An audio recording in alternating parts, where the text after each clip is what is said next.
From Michigan Radio, this is Remaking Michigan. I'm Charity Nebbe. Every morning, hundreds of thousands of Michiganders wake up to the reality that they no longer have jobs.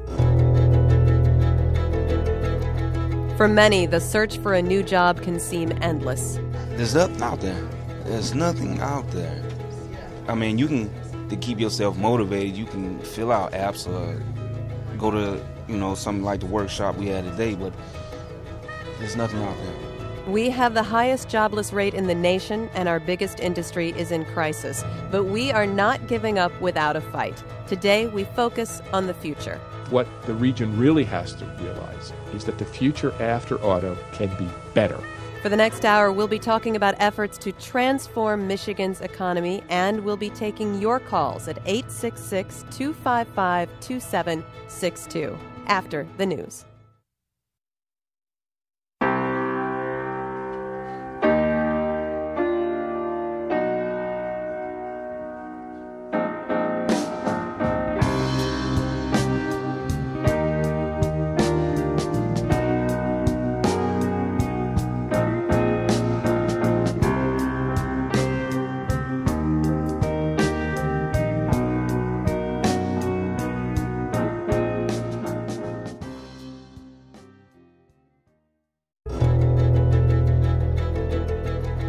From Michigan Radio, this is Remaking Michigan, a special call-in looking at efforts to transform Michigan's economy. I'm Charity Nebbe. For the next hour, we'll be hearing from Michigan Radio reporters, talking with people who are working on efforts to rejuvenate our economy, and taking your questions at 866-255-2762. You can also send us your questions through Twitter at Michigan Radio, and you can participate in our live web chat at michiganradio.org. But first, let's take stock of where we are right now. Michigan's unemployment rate hit 12.6% last month. That's well above the national jobless rate. But as Michigan Radio's Sarah Hewlett explains, the statewide number only tells part of the story. Highland Park is a city within a city, nestled inside Detroit. It's the home of Henry Ford's Model T factory. The Ford plant is still there, but the action has moved across the street. The parking lot at the unemployment office is full, and cars line the street for a block. Inside, people looking for work jam a conference room for a workshop about retraining opportunities. Number 5, I need to know if you worked in the last 6 months. So bring in the most recent paycheck stub if you worked in the last 6 months. Now, if you got unemployment... Cheryl Sanford runs the Michigan Works office, which draws people from all over Metro Detroit. She says traffic is way up, and she says it's a major indicator that things have gotten a lot worse in the community. We may see 150, 200 people a day coming through to file for unemployment, as well as use the resource room for job search activity. The unemployment rate in Highland Park topped 29% in February. That's the highest of any city in Michigan. But other cities aren't far behind. Detroit, Flint, Port Huron, and Pontiac all have jobless rates above 20%. Charles Thurman lost his job working in a Kroger warehouse a year ago. He's here looking for new opportunities, but he's not hopeful. There's nothing out there. There's nothing out there. I mean, to keep yourself motivated, you can fill out apps or go to, something like the workshop we had today, but there's nothing out there. Thurman is a lifelong resident of Highland Park. He says the bleak job picture means he's cut his spending way back. I got a family of 4. The kids, they like they McDonald's or whatnot, but since I've been out of work, we've been cooking. I would go to the barbershop, but I let my son go instead. A lot of things. Barbershops are just some of the businesses in Highland Park that are feeling the pinch. Ernest Bussey cuts hair at Familiar Faces Barbershop on Woodward Avenue. These days, the customers are few and far between. Well, when I first started 2 years ago, we were pretty busy. There was still, people were losing their jobs, but it still seemed like it didn't really affect us too bad. But, over the last couple of years, we've lost like anywhere from 50 to 75% of our business. With reduced incomes and spending and foreclosures on the rise, the city itself is struggling to keep the lights on, literally. The city's state-appointed financial manager recently proposed turning off streetlights in the city's alleys to cut costs. I'm Sarah Hewlett, Michigan Radio News. Michigan was already in a one-state recession before the rest of the country joined us. Our biggest industry, the auto industry, was declining and then went into free fall. So how does the Detroit area diversify? All this week, Morning Edition's Steve Inskeep has been in Detroit reporting on the city's efforts to replace the jobs that the automakers are eliminating. The next station is Cobo Center. We're covering Detroit's economy, and right now we're riding a train, an elevated train, a people mover it's called, that loops around Detroit's downtown, which means you get a spectacular view as you move among the early century skyscrapers of this city, many of which are vacant. This is a deeply troubled city. We've been talking with Richard Florida, author of Who's Your City and other books. He's studied the way that regions grow and attract people, and he argues that this area and many others are putting the emphasis on the wrong thing. I know in this time of economic crisis, people are saying, well, where are the jobs going to come from? And clearly, there has to be a focus on providing good work. But at the same time, in a place like Detroit, it's not just about attracting companies and firms and jobs. It has to be about retaining and attracting and motivating people. Let's think about that for a minute. If you're trying to attract a company, you offer the company tax breaks, you offer the company a great industrial site, you tout your great workforce. How is it if you're a city or a region that you attract individuals? Well, I think this is exactly what Silicon Valley did 40 or 50 years ago. It said, we're open for business. If you have an idea, come here and make it work. And I think one thing the region can do is maybe, and this may seem like a strange idea in troubled times, instead of bailing out the auto firms and giving industrial incentives to companies that are going to go and try to come and create low-skilled, dead-end jobs, why not use that same money to enable business startups and business formations and encourage people to take real risks, to come to Detroit and create their own businesses? And I think what the region really has to realize is that the future after auto can be better. I saw that happen in Pittsburgh. I saw the city move away from steel, although steel plays a role, become more innovative and entrepreneurial, and actually the quality of life in Pittsburgh improved a lot. The city shrunk, but the quality of life improved a lot. I think Detroit can realize that. It could be a better, higher quality of life city, a more exciting city after auto than it was with auto. You seem optimistic about Detroit's future, but are you optimistic that parts of Michigan will reemerge and succeed, or that the whole region will reemerge and succeed? Well, I think the great tragedy of Detroit has been this tragedy of the separated, segregated city and region, a largely African-American core surrounded by a largely white and to some degree immigrant suburban periphery. And when I look at Detroit, I see a tremendous legacy and reservoir of urban energy. I don't see just crime and social pathology and high dropout rates and schools that don't work. Of course that's there. But if I really had to give advice to the region, it would be stop this legacy of fiefdoms and fracturing where, there's a city that the suburbs don't want to be associated. There are these fabulous university towns like Ann Arbor and Lansing. If that region can work together, it will be a whole lot more than the sum of its parts. The region will not succeed by fighting with itself. Well, given that, isn't there a danger that it could be too late for a place like Detroit? There is a very great danger that it can be too late for a place like Detroit. It can only remake itself in a new way with a new kind of innovative and entrepreneurial and creative energy. That's its only hope. That's its only hope for the future. Richard Florida, author of Who's Your City? He spoke with Morning Edition's Steve Inskeep. And Steve spent the week in Detroit. He talked to many people, including the governor, representatives of part suppliers and business owners. And this morning, before he had to head back to the Beltway, he sat down and talked to our very own Christina Shockley. Hello, Christina. Hi, Charity. Usually, during Morning Edition, Steve is in Washington, D.C. You are here in Ann Arbor. What was it like to listen to stories from Steve in Detroit all week? It was wonderful.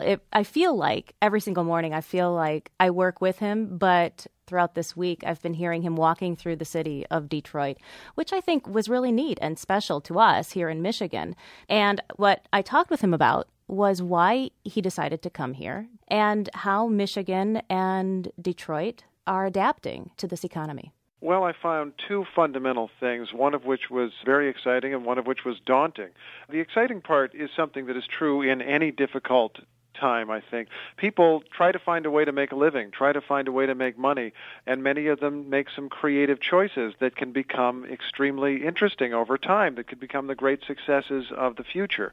And we located plenty of people who are dreaming now about a new business, or they're hiring people for their existing business, or they're investing money and throwing venture capital around because whatever the overall economic situation, they believe they've got something where the numbers can work for them. And that is very exciting to find out about. What's daunting, of course, is the sheer scale of what Michigan needs. As we heard from Jim Eppolito, a gentleman who headed the Michigan Economic Development Corporation for several years, every time they would announce that they'd found some way to help create 1,000 jobs, General Motors would lay off 20,000. It is an astonishingly huge problem, and so it is a real struggle. Over the past couple of days when you were here, I'm sure that you probably got a sense that a lot of people here feel that financial firms seem to be getting a better deal than the automakers. I'm wondering what your thoughts are on that sentiment. If you look at it, there are some nuances to that. I mean, there are some financial CEOs that have been pushed out the door. The guy who was the head of AIG no longer has a job. Bear Stearns is a firm that doesn't exist. So the head of GM was not the only person to be pushed out the door. And so I don't know if the auto companies are totally unique compared to Wall Street. At the same time, the amounts involved make the auto industry bailouts seem almost like chump change, don't they? Really? Only $13 billion? Or $25 more billion, whatever it is, it almost seems like, change in the pocket compared to the hundreds of billions that are being spent on the financial industry. The argument for that, of course, is that the banks affect every part of the economy and the auto industry maybe not quite as much. But nevertheless, it's hard not to feel the pain. As somebody who grew up in the Midwest and who had childhood friends go in and work in auto factories when they grew up, I mean, it's hard not to feel the pain because you know what this industry has meant to the country and to the country's growth and what it means now to so many people. Did spending time here change your perspective about Michigan or Detroit or the auto industry at all? I don't know if it changed my perspective. I mean, I grew up in Indiana, and so you really get a sense of how deeply woven the industry is into the fabric of the country, and especially this part of the country. I don't know if that changed. But I had not spent extensive time in Detroit, and I've really enjoyed the time. Even though the situation is sad, it's been great to meet the people. It's been great to see people making an effort. And it is, even though it is in many ways a deeply, deeply troubled city, maybe one of America's most troubled cities, it's a beautiful city. It's got a gorgeous set of old skyscrapers downtown, even though many of them are vacant. It has amazing potential, and that's exciting. Any other bright spots you found? Well, it's sunny outside. Everybody's been friendly. No, I would just say that the bright spot for me is the energy of the place. You do feel like you're in a special place, a legendary place. And when you're an outsider like me, it's a place that you realize without even thinking about it, that you've heard about and that gets talked about, not just in terms of autos, but also in terms of architecture, in terms of urban greatness, in terms also of being having a reputation, which I think Detroiters embrace to some degree, of being a rough and tough place. It's exciting to come here, is what I'm trying to tell you. Steve, thank you so much for talking with us. Oh, glad to do it anytime. Christina Shockley talking with Steve Inskeep. Coming up, we'll be talking with people who are coming up with ideas for reinventing our economy, and we'd like to hear from you as well. The number to call is 866-255-2762. You can also tweet us at Michigan Radio. This is Remaking Michigan from Michigan Radio.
From Michigan Radio, this is Remaking Michigan. I'm Charity Nebbe. Today we're talking about efforts to transform Michigan's economy. We would like to hear from you in this discussion. You can give us a call at 866-255-2762, or you can also tweet us at Michigan Radio. You can also participate in our live web chat, which you can find at michiganradio.org.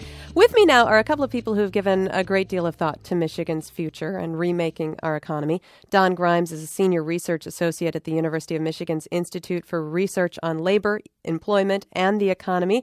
Don, thank you so much for joining us. Oh, you're welcome. And Daniel Howes is also here. He's a business columnist and associate business editor of the Detroit News. Daniel, thank you so much for coming in today. My pleasure. I want to focus our discussion today on solutions rather than on problems. And Don, I want to start with you. First, what do you see as the single most important step that we need to take right now to move Michigan forward? The people in Michigan, both the leaders, the political leaders, the private sector leaders, but also the citizens, have to realize that manufacturing and adding more manufacturing jobs is not going to be the way to make a more prosperous Michigan. The only way that Michigan can become a relatively prosperous state once again is to add people with bachelor's degree, highly educated people, and the jobs that will employ them. So that we need to change our focus from trying to be the manufacturing center of the United States to being an intellectual center of the United States. And if we don't make that change, that transformation, I think we're going to fail. I listened to Richard Florida talked about the revitalization, the restoration of Pittsburgh as a great city, and he's absolutely correct. But the most important fact that led to that revitalization of Pittsburgh is that 30% of the city's population in Pittsburgh itself have a bachelor's degree or more education. They are more educated than the United States as a whole. In the city of Detroit, our major urban area, only 11% of the population have a bachelor's degree or more. So what do you think we do to change that? Well, I think, again, we have to change the attitude that manufacturing is in our DNA. We need to get it out of our DNA. We need to become a city where people with higher levels of education want to live in the city of Detroit. We need to be a state that tries anything to attract the jobs that will employ those people. We need to focus more and be more excited when we can bring in a technology center than when we can bring in a battery manufacturing plant. Not that the battery manufacturing plants are wrong. I'm glad we're getting them. But they are not going to make Michigan once again a prosperous state.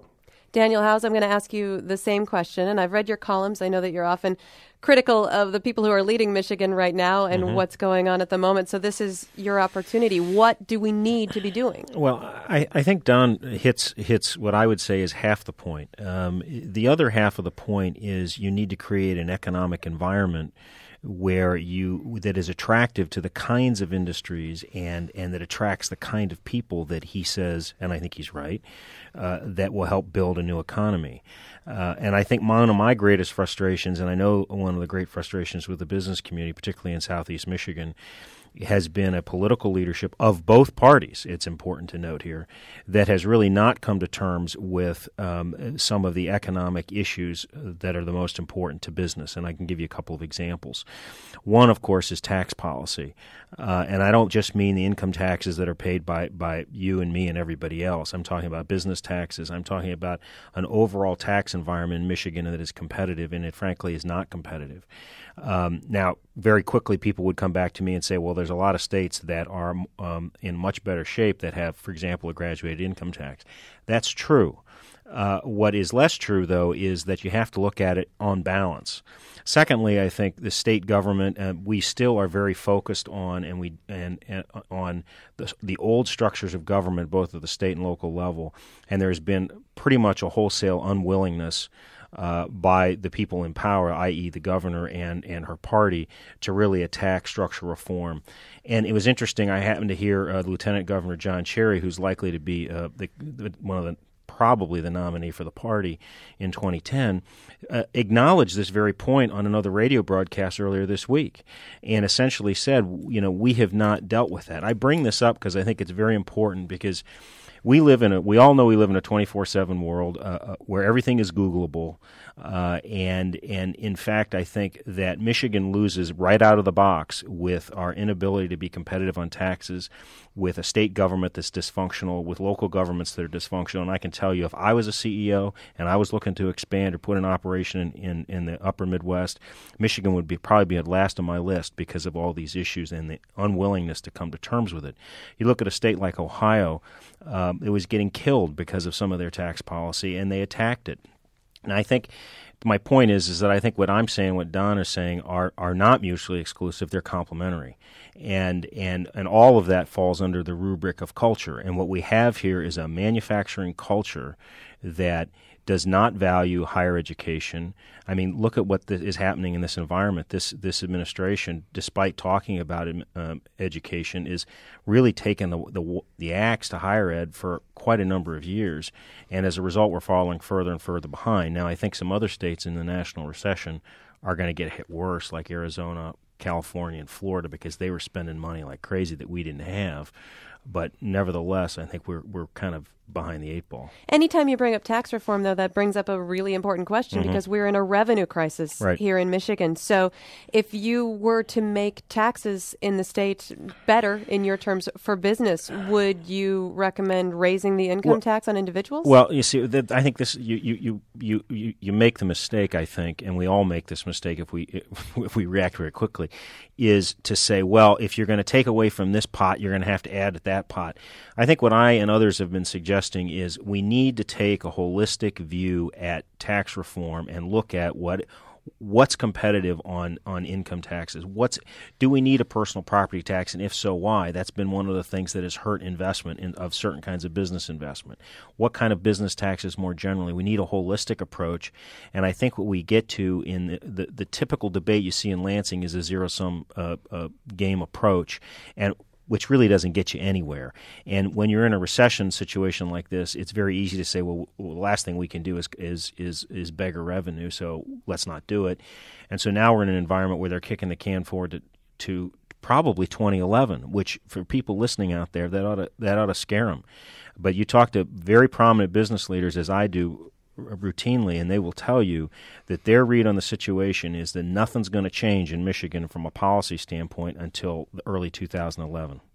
Don, I have a question for you. Speaking of things that are going to happen far into the future, IHS Global Insight released an economic analysis report yesterday saying that it is likely that it will be at least 5 years before Michigan regains the number of jobs that have been lost since 2001.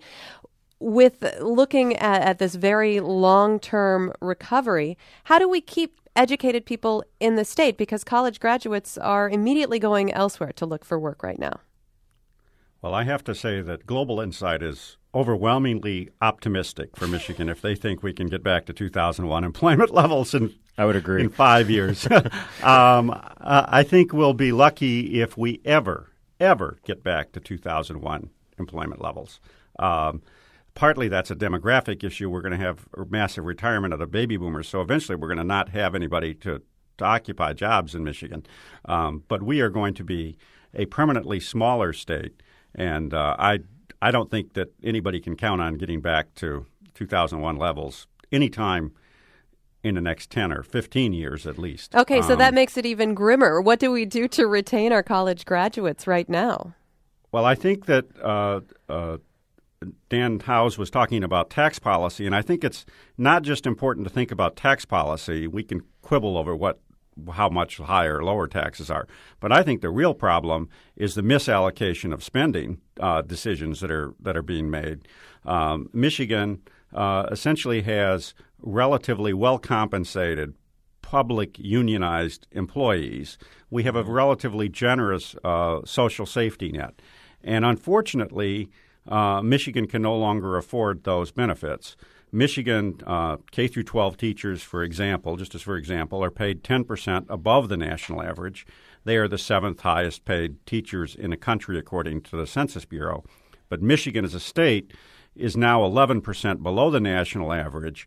We rank 33rd in per capita income, and essentially the pay for public school teachers is essentially unsustainable in this state now that we are now a poor state and with very limited prospects of getting back to a relatively affluent state anytime soon. I want to turn to our callers here, but Dan, I know you want to respond to well, that.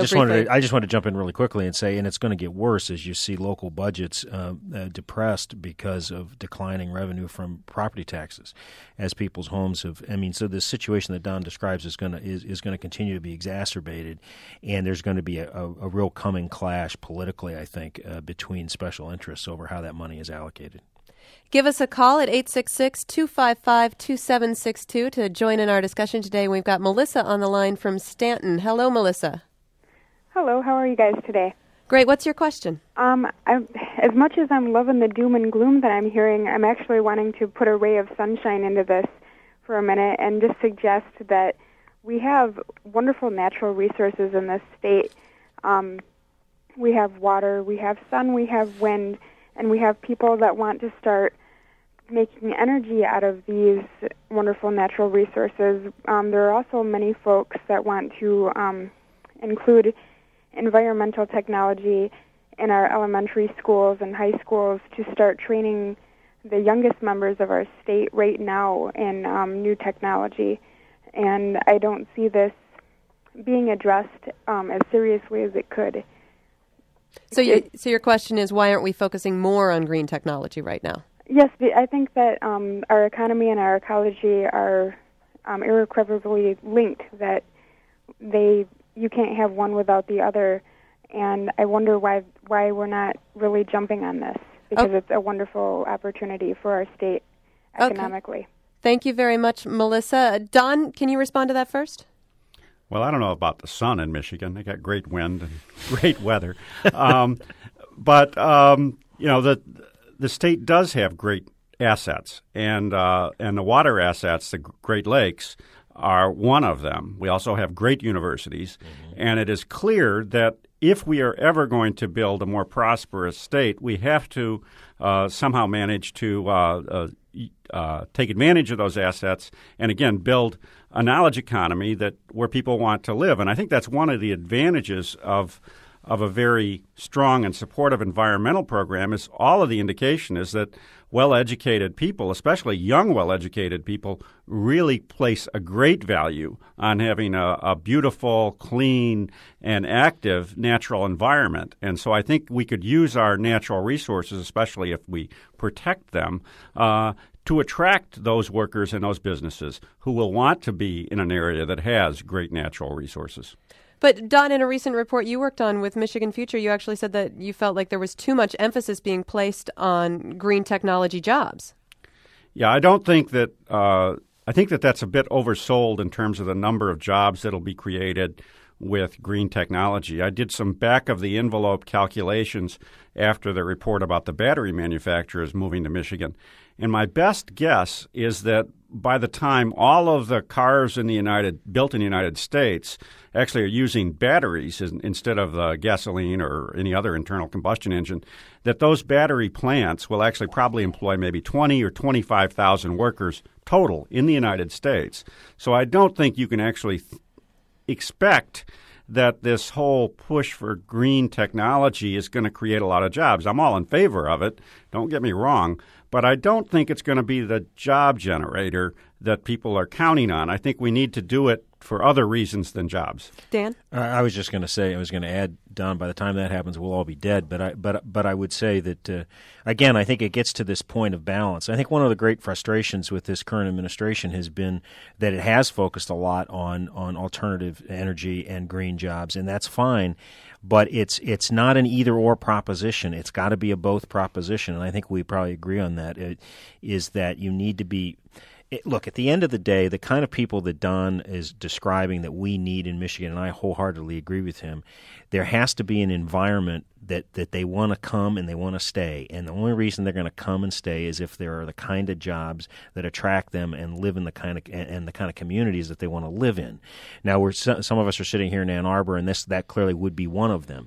But there are a lot of other places around Michigan, I can tell you, that in the metro area in Detroit that are going backwards in terms of the quality of life because of the pressure and because the jobs aren't here and because the dollars aren't here. And that situation is going to get worse. And while people don't like the gloom and doom, I understand it, but the fact of the matter is we got to kind of take a stand here and start pushing our leaders in a different direction. Pete is on the line now in Lansing. Hello, Pete. How are you? What I'd like to say is that the knee-jerk reaction to all of this is let's have more educated people and let's have high-tech jobs, and that makes a lot of sense, but it's not an immediate solution to this problem. It takes 4 years to get a bachelor's degree. It takes time to re-educate people into highly technical areas.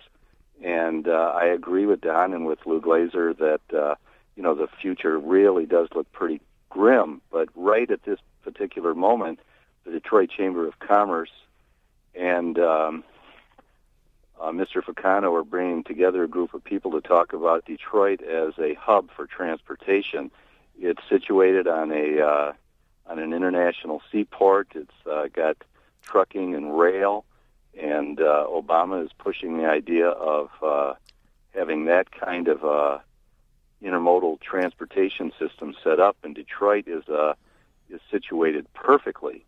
And the kind of jobs that it would create are jobs that people who are pulling snowmobiles up north could, learn how to drive tractors and trailers and run highway machines. So I think that kind of stuff is an excellent intermediary step.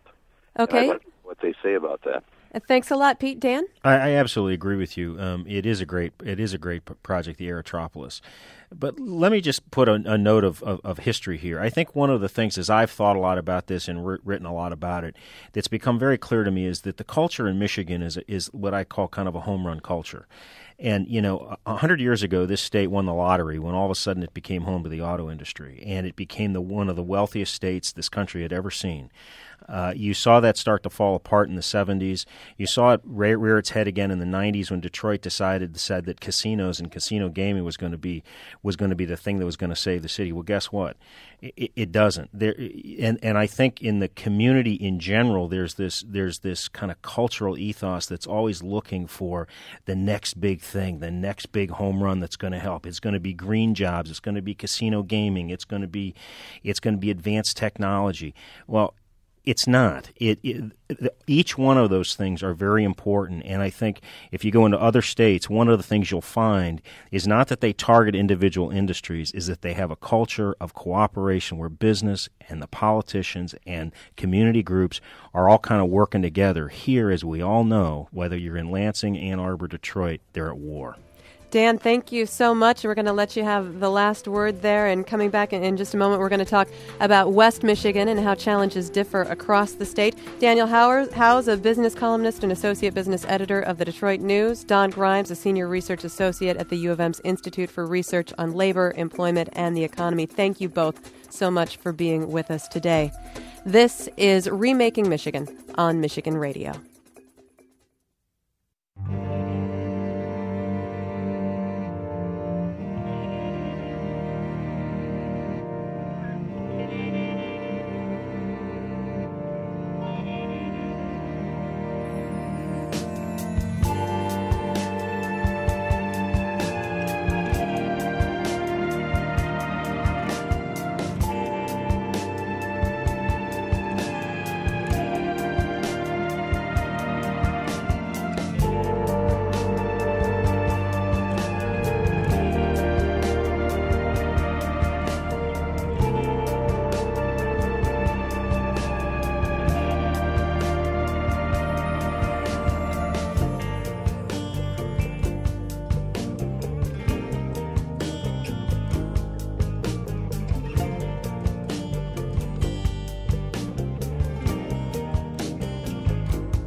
From Michigan Radio, this is Remaking Michigan. I'm Charity Nebbe. Today we're talking about efforts to transform Michigan's economy, and we would like to hear from you. The number to call is 866-255-2762. You can also tweet us at Michigan Radio, or you can participate in our live web chat at michiganradio.org.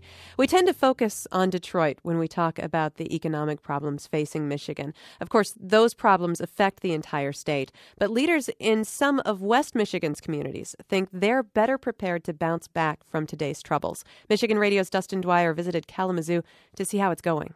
Kalamazoo is a city that's used to change. You can see it from the street. I went on a driving tour of the city with Ron Kitchens. He's the head of an organization called Southwest Michigan First. It's in charge of economic development for the city.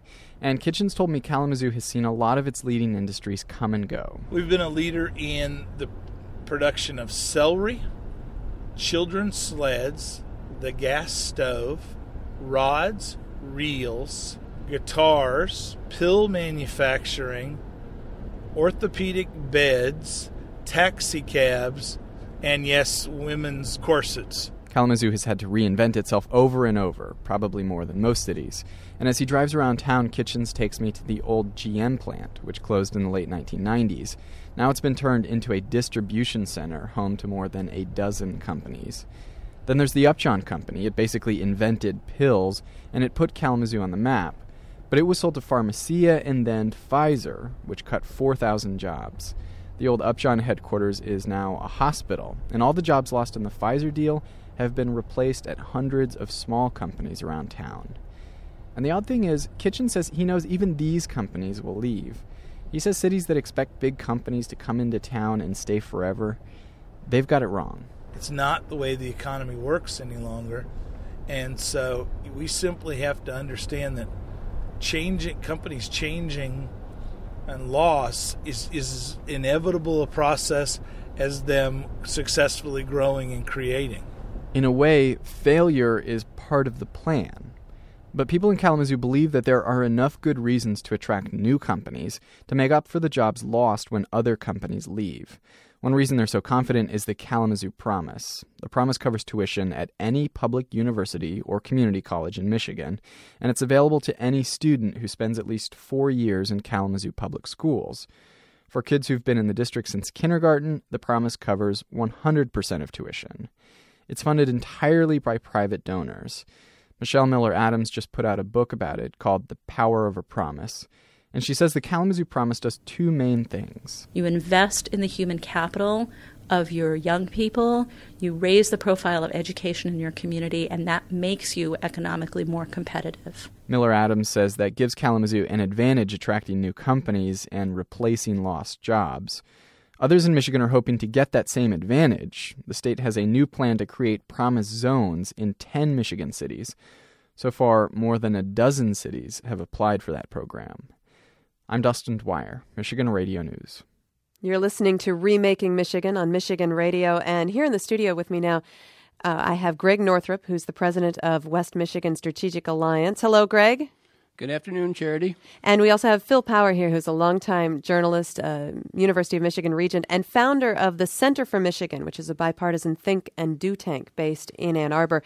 Thank you so much, Phil. Delighted to be here. We'd also like to hear from you with your questions at 866-255-2762, or you can tweet us at Michigan Radio. And Greg, we just heard about some of the challenges that Kalamazoo is facing. What do you think the biggest problems for West Michigan are right now? Well, I think part of the challenge we face is, and sometimes, Charity, we alluded to this earlier in this radio program, that we're painted with the same brush as Detroit. And while we're very sympathetic to what they're dealing with over there, we on the west side, while we don't think we have all the answers, have typically had a stronger culture of collaboration, typically a stronger sense of vision, a stronger sense of how do we diversify ourselves, and we're not looking for a silver bullet because we've been working on these kinds of challenges for the last 15 to 20 years. Phil, at the Center for Michigan, you've been working on innovative solutions to some of the problems we're facing in Michigan. Where do you think we should be focusing our efforts in the state right now? I think the main efforts need to recognize the two biggest problems, which is the matter of scale, which we've discussed before, hundreds of thousands of people, and the matter of culture. A lot of people in Michigan are dependent on their employer. They're entitlement-driven. I deserve my fringes regardless of my employer, how my employer is doing. They're risk-averse. They don't like to start new companies, on and on. The place to begin is remember that the latter part of the 19th century, Michigan was the Silicon Valley of America. In about a 25-year period, you had the creation of Kellogg, Upjohn, Dow Chemical Company, and the Ford Motor Company. So entrepreneurship is in our bones. And the issue, I think, is not defining what industry is going to be the next home run. The issue is how do we make it possible for as many smart, entrepreneurial, competitive, vigorous, risk-taking people to want to come to Michigan, to stay in Michigan, and give them an opportunity to put their shoulder to the grindstone. We want to hear from you in this conversation as well, 866-255-2762. And Nathan is on the line now from Lake Orion. Nathan, hello? Hey, thank you for taking my call. Thank you for calling. What would you like to talk about? Well, I had a question regarding Detroit. And basically the situation is, if you look back at the population's been cut in half since the riots at the end of the 60s. And the city's still running, and the size of it's running on a tax base, based on a tax base of a much larger city. So my question is, can we use stimulus money to downsize Detroit? So basically use eminent domain to buy up a lot of the Detroit that's burnt out, abandoned, and sort of condense it to a population to a size that's actually affordable, that they can do it by the taxpayer base. Well, Phil, can you respond to that? I'm not sure how much of the stimulus money can be used for this purpose, but there is no doubt whatsoever that there's a disconnect between the size of Detroit and the actual population. A guy called Craig Ruff wrote a piece a couple months ago that suggested that there's so much vacant land in Detroit that if we rethought the entire city, it could become a radically different model for an urban area, one in which there's an enormous amount of open space, that housing and employment is concentrated, and you have a series of gardens linked by pathways. It's a very, very sensible idea. More generally, I think we need to recognize how unbelievably resistant to change our political and our policy systems have been over the last 50 years. What we're facing is not rocket science, and it's not new. But what is astonishing is the inability of leaders and policymakers to react to it in far-seeing ways rather than by scoring political points against each other. I've often wondered if there could be large-scale urban agriculture in Detroit with all of that land. Well, you drive around Detroit now, and you see a fair amount of community gardens. And there's a pretty good argument that says that that's a way to revitalize a city in a non-traditional way, and one which makes a pretty good place to live and raise a family. We have a question on Twitter from Carrie P. She says she's been enjoying the details on what to do systemically in Michigan, but what can citizens do individually on a local basis or a state basis or on the internet as well? And Greg, I'll let you respond to that first. I guess what I was going to say prior to that, Charity, is a lot of this has to be dealt with in the course of a long-term vision. And I think here in West Michigan, we've been successful because we've had leaders, both in the government sector, the institutional sectors, and the private sector, that have said, what do we want our quality of life to look like, and what do we need to do to be successful over the long term? And so we've been able to create public-private partnerships that gave us a brand-new convention center, for example, in Grand Rapids, gave us a brand new art museum that meets LEED certification standards as being environmentally friendly, and developing all kinds of institutions that allow us to be attractive to the young people that we're talking about. In terms of individuals, I think what we look for and what we see over here in West Michigan is a lot of individuals stepping up to the plate to participate in a collaborative process, which means that you have to have ways for them to participate and use their energy and ideas, and that assures them that, in fact, things will change for the better. This does not happen overnight, and I think part of our success has been our long-term commitment to change and to evolve into region that does understand how to do collaboration. Phil, what do you think? What ideas do you think individuals could put into action? Well, at the Center for Michigan, we're experimenting with this right now. For the last 18 months, we have held across all over the state small group meetings we call community conversations. This is 15 or 20 people coming together and starting by talking about what's our shared vision for the Michigan we want to see.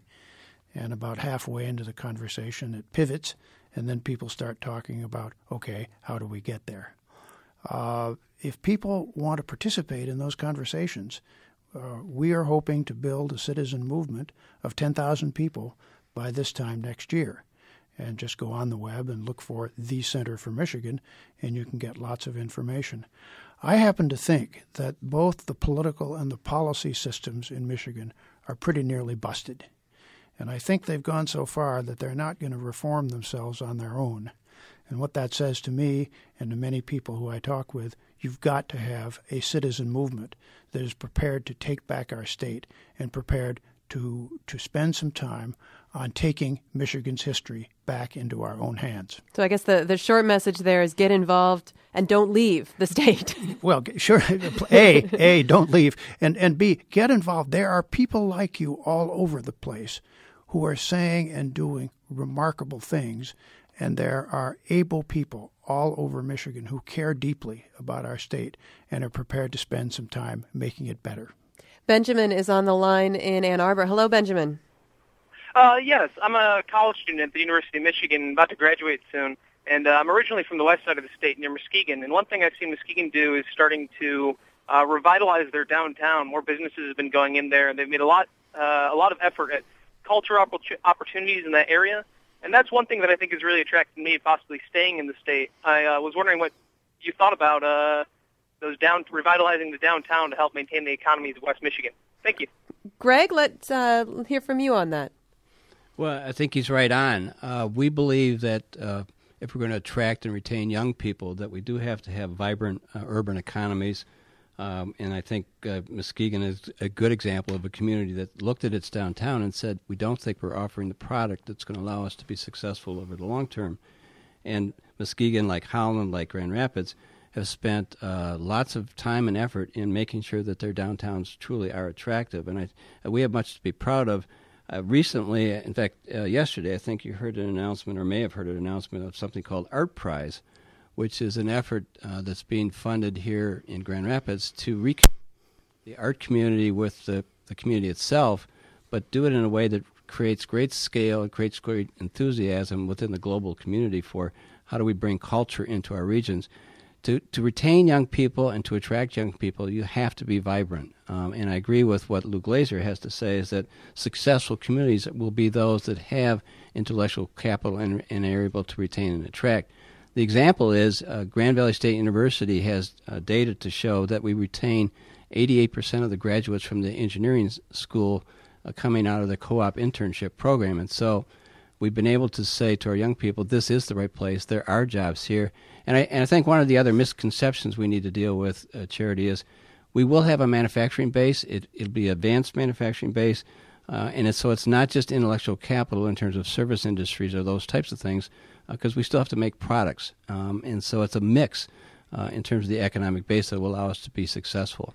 Greg, thank you so much. Phil, we just have about 30 seconds left. What do you think about downtowns and their role in this? Well, let me get to the point of misallocation that Dan Howes mentioned earlier in the program. And as Greg said, a key thing about making Michigan a desirable place is arts, schools, universities, and environment. The state zeroed out state spending on arts in the governor's budget proposal. We lead the nation in reducing spending on higher education, and we are strangling the Department of Natural Resources.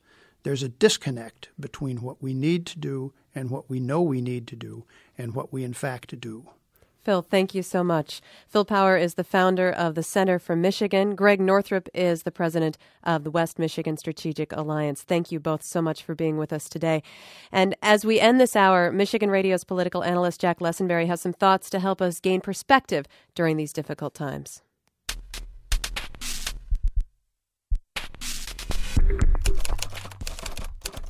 There's no future for Michigan. Its best days are behind it. As for Detroit, it would be better to give up, buy the inhabitants out, and burn the place down. That was the conclusion of one General Duncan MacArthur, who was stationed at Detroit in 1814. 2 years later, the Surveyor General of the United States, Edward Tiffin, made it official. Michigan was worthless. In a report to President James Madison, Tiffin said that Michigan consisted of swamps, lakes, and poor sandy soil, not worth the cost of surveying. Even worse, the climate was naturally unhealthy. This area was, believe it or not, prone to malaria epidemics. Well, guess what?